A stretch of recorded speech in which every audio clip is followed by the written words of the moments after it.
Today we'll be discussing the Just for Laughs Festival, and we'll be discussing medical tourism. This is Doctor versus Comedian.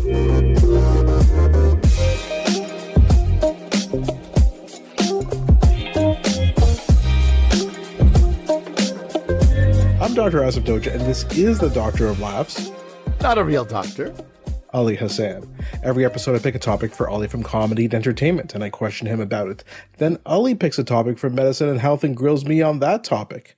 Today we'll be discussing the Just for Laughs Festival and its recent financial troubles. And then we'll be discussing medical tourism. But before that, Ali, we need to have a little follow-up about our Oscars predictions from last month. Now, we guaranteed you that we were going to get all of those major categories correct. I guaranteed anybody anything. I barely remember anything I said that day. But okay, what did we do wrong? So between the two of us, I said we would be correct. So Best Actor, Best Picture, that was Oppenheimer and Cillian Murphy. And Best Supporting Actress, we were right, Davine Joy Randolph from The Holdovers. Best Supporting Actor, Robert Downey Jr. We were correct in those. In fact, I was correct in saying Emma Stone, Poor Things. A lot of people thought that was an upset, but this guy. Not that guy. Here, yep. This guy predicted it. But the screenplays, we really fell on our faces there. Best Original Screenplay went to Anatomy of a Fall, and Best Adapted Screenplay went to American Fiction. I was going to say that. And for American Fiction, they're both very clever movies, Anatomy of a Fall and American Fiction. American Fiction, really kind of clever movie about a black author who's basically pandering to what white people want from black authors. It's such a well-done movie, so it's kind of interesting that it won the Best Adapted Screenplay, but it's quite clever. But I think we had said The Holdovers for one of the screenplay nominations. And of course, Ali sent me an article saying that there's a lot of controversy about this because basically Alexander Payne's Holdovers was accused of plagiarism by a writer named Simon Stevenson, who wrote Luca, that Pixar movie Luca. And he also wrote Paddington 2. So this guy knows what he's doing. And he has proof that Alexander Payne got a copy of his script. It's a script called Frisco. I like that Paddington 2 suggests that this guy knows what he's doing. But anyway, okay. Paddington 2 are amazing movies, Ali. Have you not seen them? I've seen parts of Paddington 1 while my children were watching it. Amazing. Okay. Very dismissive. Very dismissive. Okay, that's fine. So this guy does know what he's doing. I retract my heckle. Yeah, and he has proof that Alexander Payne read his script on two separate occasions.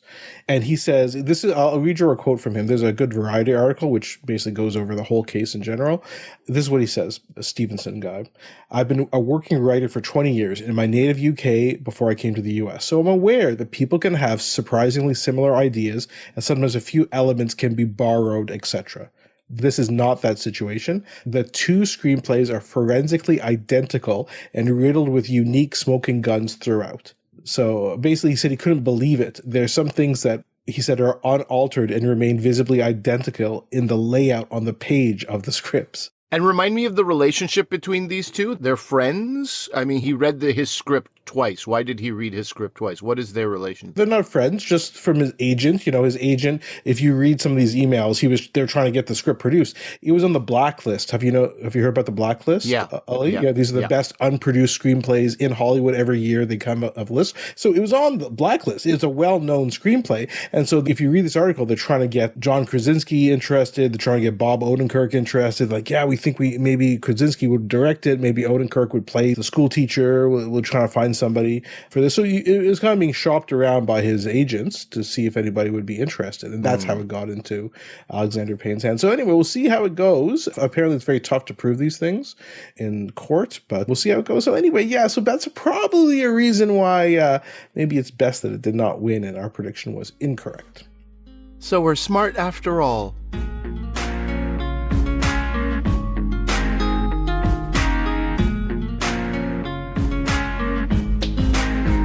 So let's get going with our first topic. And I was a bit surprised. There's some news that came out about the Just for Laughs Festival being in some financial trouble. And so, to say the least. You were a bit surprised, were you? Yeah, financial trouble is a gross understatement here. I'm in financial trouble. I can't find my wallet. I'm in financial trouble. This is very serious. Okay, so let's start at the beginning. Maybe tell us a bit about the Just for Laughs festival. What's the history of the festival? Why is it so important? Yes. Well, look, I'll give you the perspective of a Montrealer, a proud Quebecer, and somebody who loved what it did for the province and the city he lived in, and then also the perspective of a comedian. So Just for Laughs has been around as long as I can remember. The exact time was in 1983. It was founded in French. Then 1985, they developed the English portion of it. And it was a guy named Andy Nullman who still would be seen from time to time. He's like no longer involved directly with the festival, but he was sort of always around. You found something, they let you hang around everywhere and do whatever you like. So, but he's sort of the royalty, and we have him to thank for he's the brainchild of Just for Laughs, as far as I understood it. He, in the late 90s, he left. He was no longer part of the full-time festival staff. He would just do the galas. And so we watched it grow in a significant way. From it was a 2-day French language event when it started. And by the end, it was 30 days, 2 weeks plus more for the English side, 2 weeks plus more, depending on what shows you're watching for the French side. So it was like the entire month. And I mention that specifically because it's important to consider what it meant for the economy of Montreal and Quebec in general. People base their vacations around this. And so this is like a massive, massive hit. Tourism, hotel, restaurants, all this kind of stuff that, whatever, parking, whatever you think. Everything in the tourism world is taking a massive hit, which is what makes it even more surprising. It became sort of synonymous with Montreal. In fact, when you hear American comedians talk about Just for Laughs, they would say, we're going to the Montreal Festival. They wouldn't even say Just for Laughs. It was obvious that it was Just for Laughs. They don't have any connection to the words Just for Laughs. For them, it was the Montreal Festival. It was a weekend in Montreal or a week in Montreal or longer. So it just became this incredible thing. It had these offshoots. Many of you know, for better or for worse, the Just for Laughs gag show. I have a nice connection with it because my sister and my father used to sit and laugh at that together. But it was always this weird thing. Like, this is not good. At some point, someone is going to need CPR, like actual help in the streets of Montreal. I think for some of our listeners, especially people in America who may not have seen these Just for Laughs gags, it's like a half-hour show. It's like a prank show, right, Ali? And it's 100% prank show shot around the city of Montreal. You get duped into doing something, and then all of a sudden they go, you're on Just for Laughs gags. But some of this stuff was like kind of crazy. It was a little bit crazy. And I really was like, someone is going to be they're going to be bleeding out their ears and in need of actual help. And people are going to go, no, that's probably a gag. Not going to help that person. Well, a couple of things. First of all, it had a very French sensibility to it, a very Quebecois sensibility, which that's I thought not was always kind of a compliment. I don't know if Asif means that as a compliment. I was trying to make it as a compliment. Yes. And the other thing, it was usually done without words. So it was almost like these little silent movies. Think about Mr. Bean, right? Mr. Bean, the comedy is all silent. There's very little dialogue in a Mr. Bean thing. That's kind of the way these pranks are. You could watch it and you don't have to know French, obviously, because there's no dialogue. And so these Just for Laughs gags, you would see them being actually shown not just in Canada, but in other countries around the world because it had this universal language, because it was just kind of physical comedy and pranks. Exactly right. So it was something that could be rebroadcast all over the world. That's just part of its growth. Also, in 2007, Just for Laughs started. It turned 25 and it launched a Toronto version of the festival. And there was talk up until very recently that Just for Laughs may shift completely from Montreal to make its headquarters in Toronto. They started a Chicago edition as well, which was sponsored by TBS, the US cable network. They were in Australia, and I believe it was Melbourne. They had Just for Laughs Australia happening there. They did, I think it was just once or twice, they did Just for Laughs in London, but I believe that was part of the growth. So from that perspective, it was just growing and growing. It was pretty like an unstoppable force, it felt like. Until about... Ali, before you get into the issues that Just for Laughs, or JFL, did we call it JFL? I don't know. I'm still smarting from the rudeness of your interruption. But I think, yeah, I know what you're going to ask me. So go ahead. I want to hear about your specific experiences there, either attending as a comedian. What about when you were up and coming? Were you trying to get a spot there? And then, have you performed there otherwise? Yeah. So Just for Laughs was this fantastic part. Just like there's the Jazz Fest in the month of June, the month of July, Montrealers were, involved in some way, either trying desperately to avoid it or like part of it or attending it. It was very much part of the city I grew up in. And then when I became a comedian, it seemed like that was like, just right next door, right down the street is the holy grail for comedy. And it was really, I've likened it to being like the hot girl in high school. And it was like, if she would just talk to me, if she would just notice me, she would see I'm different from the others. You sort of like put it on a pedestal. Desperation For sure. And, I made the mistake that so many young comedians make. I think I was like 2 or 3 years into comedy and already sending my clips into Just for Laughs and being like, I'm ready. So you can't do that. You cannot do that. You're not ready. There are a few, prodigies. Dave Chappelle might have been ready at year 3 to be part of Just for Laughs. But anyway, it was me sort of introducing myself to them and then also getting introduced to early rejection, which is also important, I think, in this business. But eventually, it was a very organic thing. It would be like, oh, we have a couple of shows happening. It's not a gala. It's not this, but it's in a tent. Part of Just for Laughs in a tent. I'm like, a tent? Sure. I'd be into the tent. I'm getting the crumbs and the scraps. And then it's like, it's not Just for Laughs, but it's off Just for Laughs. This was another offshoot. Off JFL was a lot of solo shows, which I thank them for that. Muslim Interrupted, which I then took to Scotland, which I then toured across Canada for 3 years, which then became the basis of my book. I got to do 3 one-hour shows at Off JFL. It was invaluable to me. And I was able to shrink it into something that I could then take to Edinburgh to do for a month. So, these things were all sort of a means to an end. And then, like, for me, the greatest thrill was about a 6-week long, we did about 28 shows. And Asif, you attended one of those shows. That was the tour with Rick Mercer. This was an annual thing that Just for Laughs had been putting on for the last, I'm going to say, decade. I don't know how long that was going for, but it was this Just for Laughs Presents road show. And often was American comedians with 1, maybe 2 Canadian comedians thrown in, and they would do the Just for Laughs roadshow. So I had the thrill of being part of this all-Canadian roadshow. And I say that's a thrill because, first of all, Rick Mercer was hosting it. I was a big fan of his.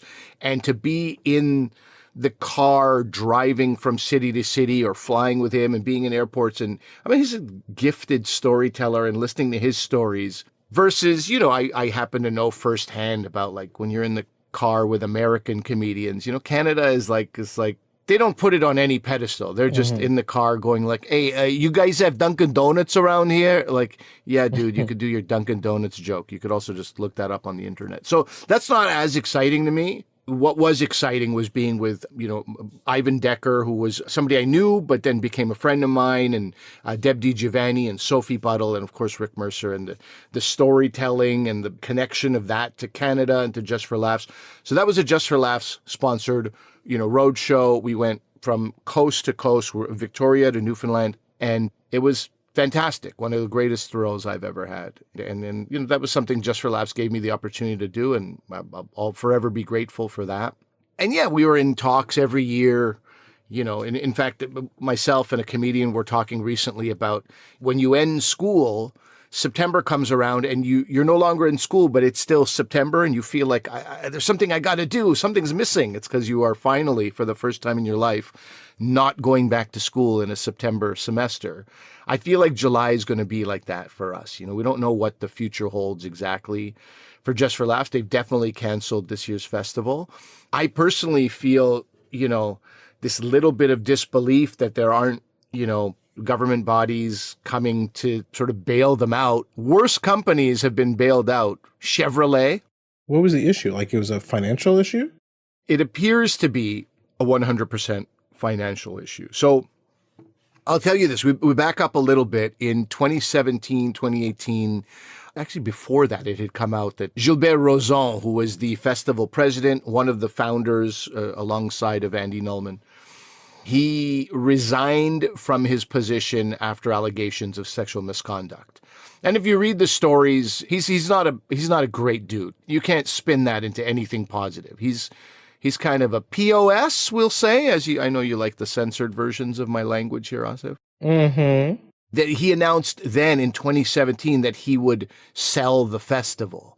So that was the first time we heard of any thing about, selling the festival, and he had to resign. I mean, there was sort of financial stuff in there, but it also was like, oh, maybe it's just because he wants the attention off of him. In the end, Quebecor, which is a massive, massive Quebec conglomerate, huge business, they were given the right of first refusal to buy Just for Laughs. They refused.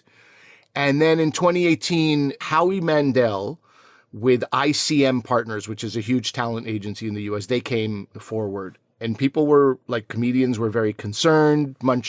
Howie Mandel was like, no, this will stay in Montreal. It's important to the local culture there.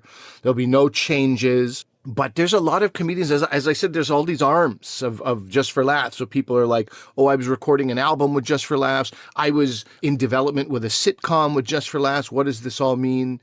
Howie Mandel sort of became the face. I would be surprised if he spent 1 cent of his own money on this. I think he didn't do that. He just decided to be the face of it. And unfortunately for Howie, he's very much a Hollywood guy. He has nothing to do with Canada and comedy, and we're all very aware of that. He's not a Canadian comedian.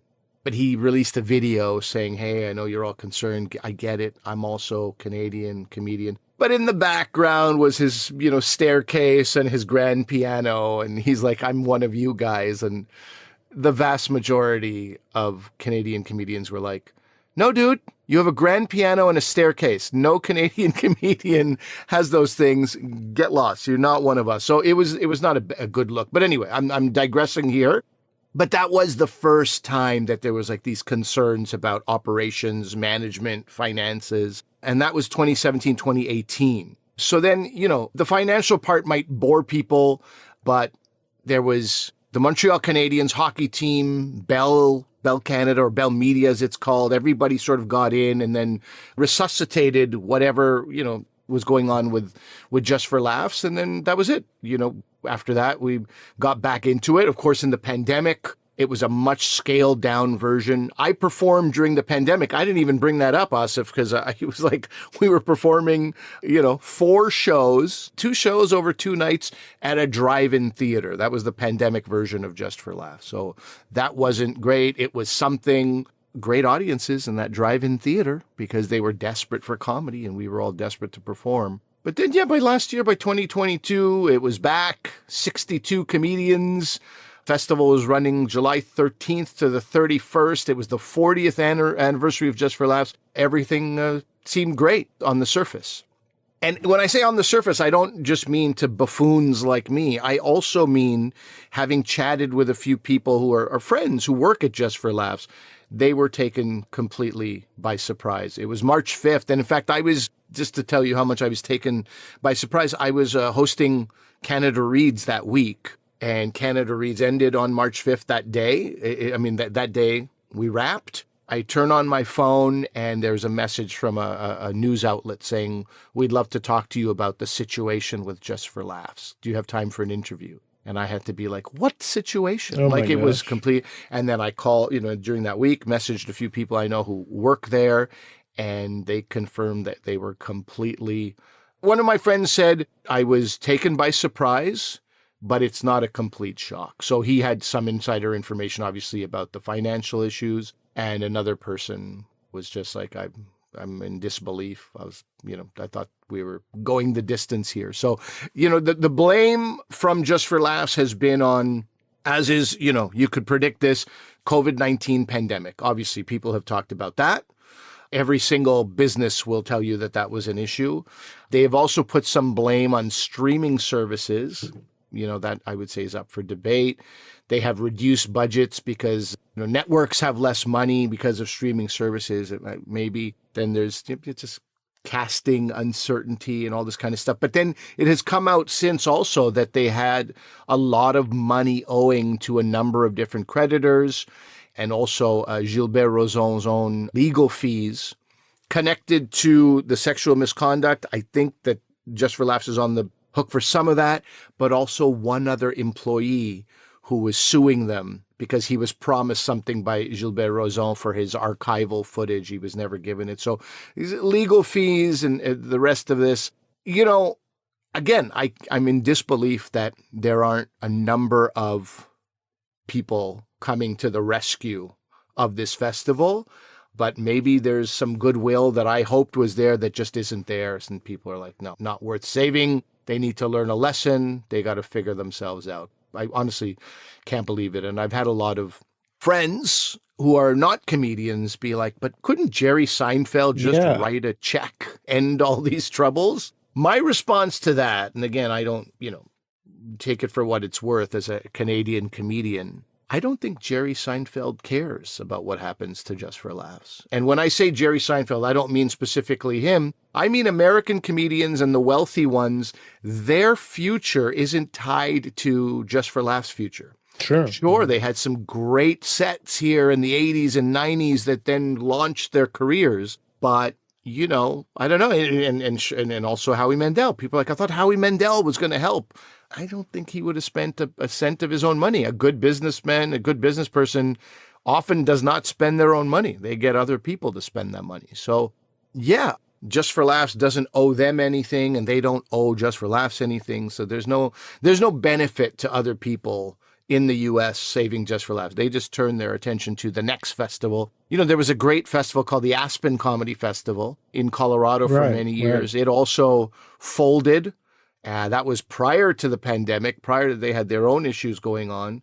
Nobody came to bail that. That was a great ski vacation, and all the, what do you want to call it, the California celebrities and both the coastal celebrities would flock to Aspen, and you could see Alec Baldwin on a chairlift, and you could see this person, like non-comedic celebrities there, and it was a great time. And sure, they felt like, oh, that sucks, it's gone. But they all just sort of moved on. And I think that's what people are ready to do. People in positions of power and wealth, they're ready to just sort of move on. I obviously have grown up with this festival. I have this connection to it, nostalgia and also like what it means for Canada and for comedians. I would call it a pretty huge blow for this country and the comedy industry in this country. But, especially as it went to, there was Just for Laughs Vancouver was getting bigger and bigger, Just for Laughs Toronto, Just for Laughs Montreal, and also Just for Laughs recording albums with comedians and being connected to Sirius XM and all this, for better or worse. And I have to mention this, if it comes back, there is an opportunity for something wonderful here. We've talked about this before on this podcast.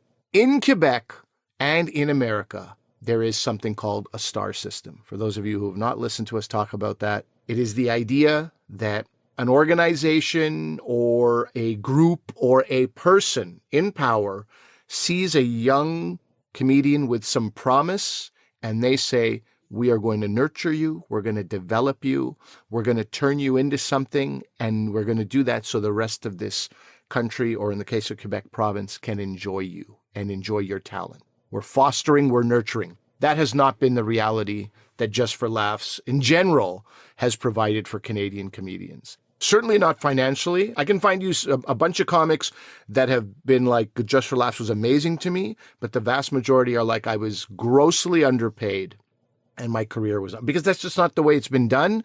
And I think we can change that. I think, like now they're looking at more like, okay, who has massive amounts of followers on social media? That's who will book at the festival. That guarantee, so now it's the same thing Judd Apatow was talking about. Like when you're looking at shareholders and you're looking at profit and you have like an energy company that owns a film company, now you're just looking at algorithms and numbers and you're looking at, okay, which movies should we make to get people in seats?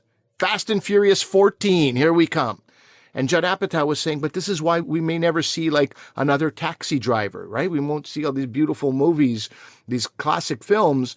And this is, I apply that to comedy as well. If you keep looking at shareholders and your bottom line, rather than, having a solid business model, but one in which you can still promote Canadian comedians and introduce them to our country, that's a sad thing. I think that's not a great model. And I think if Just for Laughs does come back, I would love to see something akin to a star system happening in Canada, which, I don't know, that might just be a pipe dream, but that's my hope.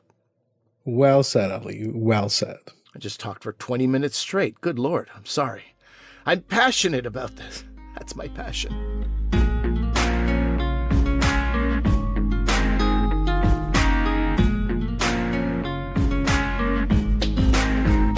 Okay, Asif, we're talking about medical tourism, and it is a bit of a, misleading title, but of course we don't know what else to call it. But when you hear medical tourism, you might think, vaccines prior to travel, or touring all the great medical sites in the world. Medical tourism. What we're actually talking about here is something that you might have heard over somebody, going to Mexico, for example, to get, I know you have a smarter word for it, but a stomach stapling, save a few bucks, and then it's the bariatric surgery. Bariatric surgery, right? Yeah. So that kind of thing, or something that I personally know about, not that I've done it. You can look at my bald head and know that I haven't done it, but people go to Pakistan and get, hair plugs or some kind of hair replacement surgery of some kind. I haven't done it yet, but maybe after this, Asif, let's see how good you are at selling this to me. Hair next year. Oh yeah, God willing. So that's what we're talking about when we're talking about medical tourism, this idea of going to another country and using their resources. I mean, in general, I'm like, do people only do this to save a few bucks, or are they cutting a line, or what it is? So I wanted to ask about, if you could define medical tourism in broader terms than just bariatric surgery and hair plugs, and talk about what is the size? If we're talking about it, it must be something happening in huge numbers. And of course, if I know 3 or 4 people who've gone and do it, it must be like an industry. Yeah, exactly. Industry is the right word for it. So it's been around for a long time, this idea of basically it's going outside of your own country to seek medical help. So it could be for a diagnosis, but usually it's more for a treatment or a procedure. That's usually what's going on. And we'll talk in a bit about why people might do that. But it's been around since there's historical documents from even Roman times where Romans would visit countries like Turkey or Switzerland to look at going to hot natural springs that are supplied from volcanic waters, and the idea that these have healing purposes, right? So there's documentation about Romans even doing that. So we're talking about, hundreds of thousands of years of people doing this. So it's not something that's that uncommon in history. And even now, there's some stats we have. They're not the best, but from the US, there was a study from 2007 that found in 1 year, 750,000 US patients went abroad for medical treatment, which is huge. In Canada, there was a 2017 study from the Fraser Institute. Ali, do you know the Fraser Institute? This is I've heard of it many times in conversation. It's a think tank. It is right-leaning, let's say. Anything that is involved with, increasing commercialization, increasing privatization, I find that's often when they publish their data. They have a ranking of public schools in Canada. And so I think the reason they do that is to, try and get more money for private schools. That's my biased interpretation of the Fraser Institute. But this was looking at... My problem with the Fraser Institute, just bringing it back to something that is near and dear to your heart, is Jerry Seinfeld's joke about think tanks. Do you remember him talking about that? No. It's from Comedian. And it's just this idea about he's working on this joke about think tanks, about just picturing a tank where somebody gets out and goes, I think I have it. No, you think you have it. You go think about that again. Get back in there and do some more thinking. It's funny. The idea of I don't teach you to think. I don't pay you to think. Hear you. I do pay you to think. You pay them to think. Yeah, I know. The whole idea of a think tank is kind of pretentious. But anyway, let's move on. But moving on. So they did a study in 2017 looking at people going outside Canada for medical care. So in 2015, they said 46,000 Canadians were medical tourists going outside the country. And in 2016, a year later, increased to 64,000. So we see this increase, and these numbers make sense. In general, as a rough estimate, I say, the US has 10 times the population of Canada. So if we're 35 million, US is 350 million. So, when you see that, these numbers are similar per capita between the US and Canada. So this is not a small amount of people. So the question is, why would you want to do this? And of course, the Fraser Institute, their big thing is they hypothesize it's because of long wait times. They said in 2016, a patient could be expected to wait up to 10 weeks for a medically necessary treatment, and that would be almost 4 weeks longer than what would be considered clinically reasonable. So this is the average of, looking at all these different kinds of treatments or procedures. So that is certainly a possibility, but why is it increasing now? Well, I think it has to do with globalization, right? So what do we mean by that? Well, we can get from one country to another more easily. Air travel is cheaper than it was before, more widely available. And of course, we can communicate better. I think that's what you're getting at, Ollie, with the advertising that's going on. You can be in Hungary and communicate with people in Canada about why they should come to your country to get these medical procedures done, right? So it's a lot easier to do that. There's also movement of healthcare workers from middle and low income countries. A lot of those people have actually trained in high income countries and now have gone back to their other countries. So it's not like they don't have the same qualifications necessarily. There's some caveats there. We'll get to that in a second. And, we know that healthcare expenditures are increasing in many countries. And so when there's economic strain on countries because they cannot provide the healthcare that people need in a timely manner, you're going to be diverted to other places, right? Mm-hmm. I look forward to the day that I can land in Romania and say, could you look at my rash, please? My friend Dr. Asif Doja says it's a concern. And you can see that there's other reasons why individually someone might choose, right? So it could be the cost. So for example, in the US, if they have to pay for a medical procedure because say someone doesn't have insurance, well, maybe it's easier to just go to a different country and get the same procedure and have to pay less. I'm just looking at this article headline. I didn't read the article because that would be rude, Asif, and I'm nothing if not well-mannered. But it's a CNBC. I just clicked on medical tourism, or I typed it in, and it says, despite the pandemic and inflation, medical tourism is booming. But I don't actually understand that title, despite the pandemic and inflation. Shouldn't it be because of the pandemic and inflation? Wouldn't that? Good question. So that's a really good point because we were talking about costs when it comes to the US, but wait lists in Canada are more of an issue, right? People are waiting longer and longer for procedures because there is a backlog after the pandemic, right? So I think the article is trying to say, well, people maybe were hesitant to travel during the pandemic, but now we see this boom afterwards. But I think it's kind of what you're saying, Ali, like, in fact, people are waiting even longer for procedures. So why wouldn't they turn to medical tourism? So I think you have a really good point there. Sometimes it's familiarity, right? Like some people who are immigrants to, say, Canada, but from India, they're like, I'd rather just go back to India. And I have lots of patients who will tell me, we're going back to whatever home country they're from, Algeria, Lebanon, and we're just going to get this test, procedure, whatever done there. I don't care. We're just going to pay for it and go back there, because they often come from countries which have a private system in addition to a public system. And the private system in a lot of these countries, especially middle and lower income countries, is just better, right? So they're like, I'd rather just pay and go there instead of having to wait here, Well, then that does beg the question. You, as a Canadian-trained doctor in the Canadian system, you hear one of your patients say that, and your patients are, children and their parents. What is your reaction to that? Is that a red flag, or is... I think people can, in the end, do whatever they want. I'm not going to necessarily tell them what to do. I often try and warn them. So let's just say, and I'm just making this up, say they want to get an MRI, because the MRI would be quicker getting it done there. I'm like, okay, well, if your child needs to be sedated, because like a little kid would need to be sedated for an MRI, because they can't sit still. Right. Now you're not just getting an MRI there, you have to get the sedation. And is that going to be just as safe as well? So now you have the MRI there, but MRIs, like, it's not just the report that's important, it's me looking at the actual images to help with the interpretation. And if I can't see the images, then they have to get them burnt onto a CD or put onto like a USB. So there are kind of some steps, and I'll get into some more examples in a couple minutes, which kind of relate more to some of the risks of doing this. By the way, another reason people travel, Ali, is for the anonymity. right? Like you said, cosmetic surgery, hair plugs, whatever. They can go someplace and, there's some anonymity about going to a place where nobody knows you, Right. right? But what people should know is that when you come back with hair where you didn't have hair, it's no longer anonymous. I just want to know we can see your hair plugs. Anyway, that's a different story altogether.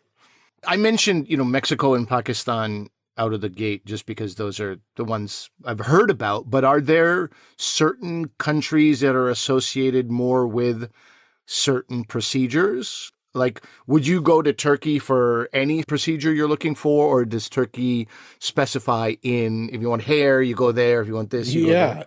And I don't know about Turkey. I just mentioned that because you mentioned historically Turkey in the springs, but that just came to mind. Yeah, but there are some. So Singapore, for example, if you read some of these articles, is known for if you want a really high-end procedure, because Singapore is a very well-funded healthcare system, very well-trained doctors. The idea of cleanliness. Everybody talks about Singapore, right? You can't chew gum in Singapore. You spit, because you're they dead. So this idea of going for high-end procedures to Singapore, Thailand apparently for cardiac, orthopedic, and gender reassignment surgery. Oh. Eastern Europe for dental tourism apparently, like Poland for dental tourism, and Spain for fertility treatments. So it's very interesting, like different places have different niches. I've certainly heard about people going to Costa Rica and Mexico for stem cell treatments. Like we could do a whole episode of stem cell treatments, but basically there's no evidence for it. So, and there's certainly complications. And then you mentioned bariatric surgery, which is kind of done in different places as well. So this is the stomach stapling surgery, as Ali was saying.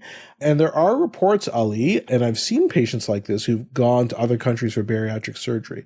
But the problem, and we're getting some of the issues with doing this medical tourism, is the follow-up afterwards, right? You get a procedure, and then you may stay in that country for the follow-up afterwards, or maybe you have to come home. And then what happens when you have complications? And I certainly know the surgeons who I know in Canada get very frustrated, have to deal with the fallout of some of these surgical procedures when they go wrong. And just to give you an example of bariatric surgery, so bariatric surgery, because you're doing surgery on the stomach, you could impair the absorption of the stomach to, for micronutrients and things like that, right? And so you have to supplement people with things like vitamin D, calcium, iron, multivitamin, but most importantly, B12. And if you don't supplement people with B12, you can get severe neurologic issues affecting your brain, spinal cord. And so we've seen patients who were just not told that they have to take B12 and end up with neurologic complications afterwards. I kind of know, I can relate to this. I once tried to change a tap in my kitchen sink and it didn't work, and the plumber was very angry with me for trying to do the work myself. I'm just kidding. I never did that, Asif. I never did that. I'm just trying to relate to something I can't relate to. But yeah, I can imagine. But you are obliged as a doctor here to deal with the fallout. You can't be like, go back and right. Of course not. It's just of course not. But it is frustrating because, in the end, these are people, right? Who are, they're trying to do the right thing for themselves, let's say. But I don't know. You just want people to be treated well, and not end up having complications. But let's talk a bit about some of these complications that we can see. Some of them are more ethical, Ali. So this idea of fertility tourism, which we talked about, I guess in Spain is a common one, but I've heard of it and Spain is, has had some economic troubles, but I would not say it's necessarily a poor country.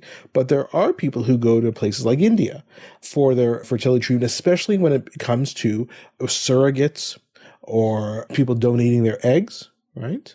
And one of the issues is, are we really being fair and ethical with this idea of fertility tourism? Because women in these recipient countries may be compelled because of their poverty to donate eggs or act as surrogates.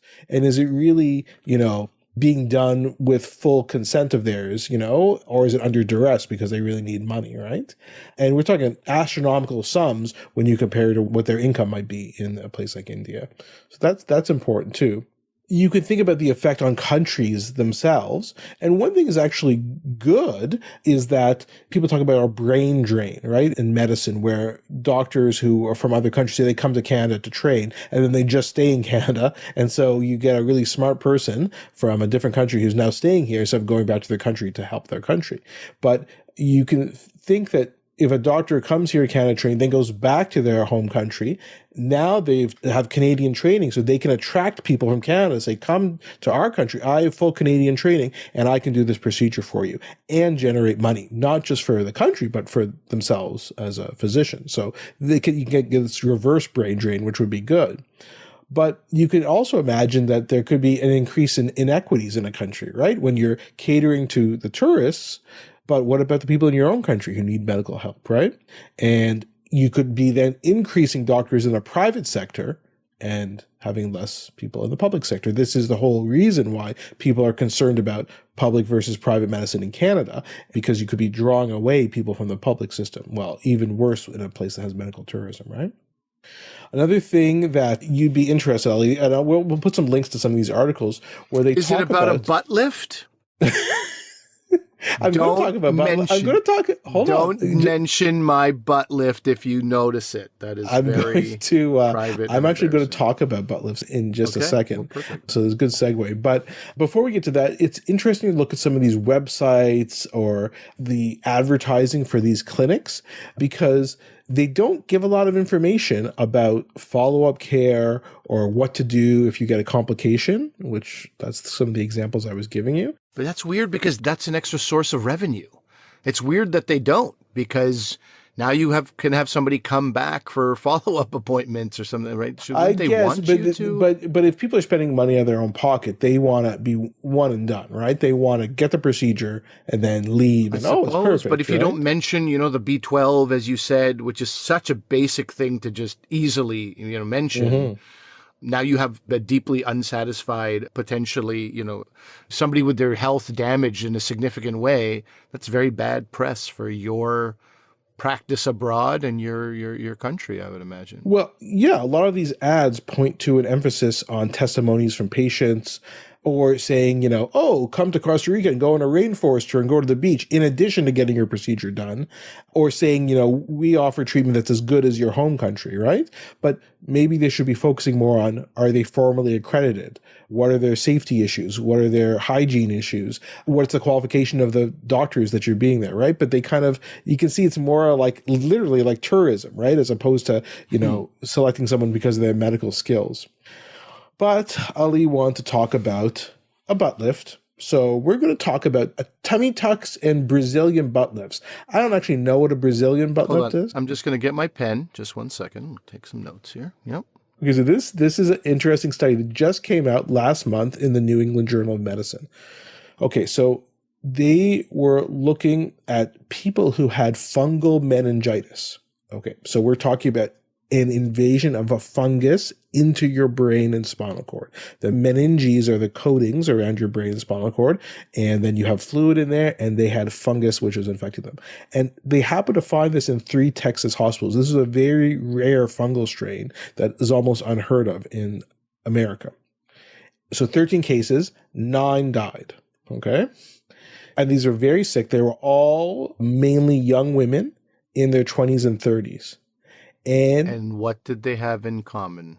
They had been to Mexico, in the same place in Mexico, for tummy tucks or Brazilian butt lifts between January 1st and May 13th, 2023. So the article just came out, but this happened at the beginning of last year. It's a very bad sales pitch. It was 2 clinics, but they were kind of related. The clinics were related from my point of view. So what they think is that the women had to have an epidural. So epidural is what people would get, a spinal anesthesia, which you get when you're having a baby most commonly.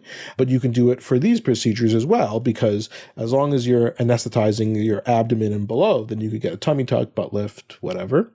And they think that the epidural medications were tainted by this fungus. So the fungus entered the spinal fluid and worked its way up to the brain. Yeah. And these patients started, after, a few weeks after their surgery, they started getting headaches and fevers. And then they got more and more complications and became comatose. And so there was, a lot of death. And the problem with this fungus is they tried all the regular antifungal medicines, and none of them worked. The fungus was resistant to all of these. So they had It's so no rare treatment. that they haven't done any research. Yeah. And so they finally were able to try experimental medication, and some of the patients were doing okay on the experimental medication. So it's a bit of a horror story about the risks of doing this. Medical tourism. It's, and you could say, well, couldn't you have complications in Canada? Well, probably not of this super rare fungus going into your spinal fluid, but I don't know. I think you just have to be really cautious about going overseas. I personally, who knows? I'm saying this right now. Would I ever do this? Maybe if I had to wait a really long time for a procedure that I thought was necessary. I don't know, maybe, but I would just have such a hard time going somewhere else, especially if I had concerns about either the qualifications of physicians or the actual cleanliness and hygiene of the materials they used or the clinics themselves. Just really, really scary. Mm-hmm. That's quite a buzzkill, I must say, and I will cancel my flight to Brazil right now.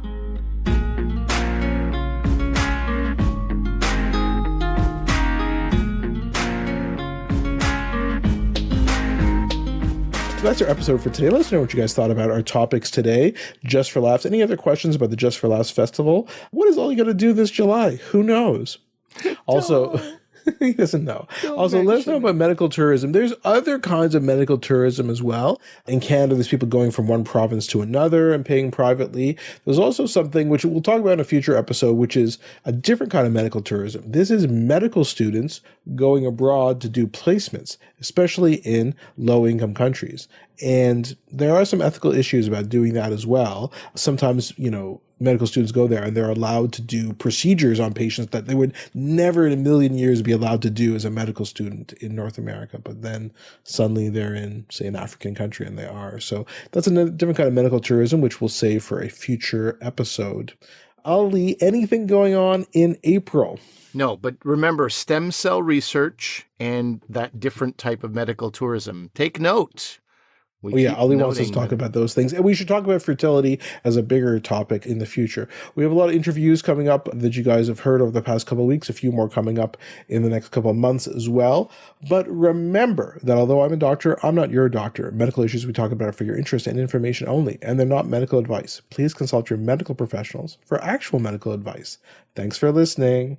Mommy, it's over. That's a callback, you see? That's a callback to the Just for Laughs slogan. Yeah, that little what is that character? It's like an imp Victor. or a Victor. It's Victor, buddy. Victor. What is he, a gremlin? He's Victor. Victor is dead. We have to attend Victor's funeral at some point, probably. He was the mascot of Just for Laughs. Just anyway. One final bummer for the end of this episode. Seriously. Bye. Bye.